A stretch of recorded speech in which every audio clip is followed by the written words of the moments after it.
कदाचित होतो.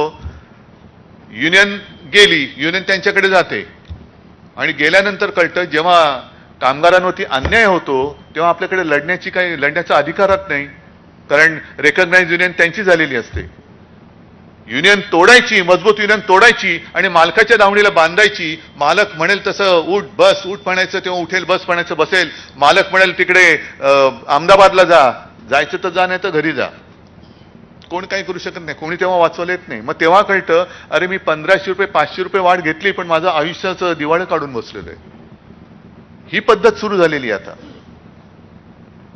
आणि मी जे यांना सांगतो की सगळ्याच कंपन्या आहेत, सगळ्या उद्योगामध्ये, अगदी हॉटेल असतील, हॉस्पिटल असतील, कारखाने असतील, कुठेही असतील, आहे ना, शिवसेना प्रमुखांच्या पुण्याईने आणि तुमच्या सगळ्यांच्या ताकदीमुळे सगळेच मालक माझ्या ओळखीचे आहेत.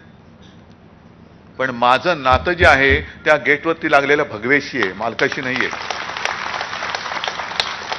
त्याला जो कोणी हात लावेल, तो हात कोणाचाही असेल, त्याचं काय करायचं, तुकडे कसे करायचे, ही जबाबदारी तुमची. माझं आणि मालकाचं काही त्याच्यात नाही. जे नातं आहे हे तुमच्यामुळे, दुवा तुम्ही आहात. आणि एवढ्या जर का परखडपणाने मी वागत असेन तर तुम्ही कसं वागलं पाहिजे,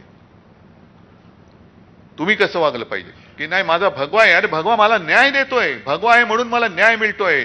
भगवा उतरला आणि दुसरं फडकं तिकडे फडकवलं तर फडकं डोळे पुसायच्या कामाला कदाचित येईल, नाही तर कशाच्याही कामाला येणार नाही.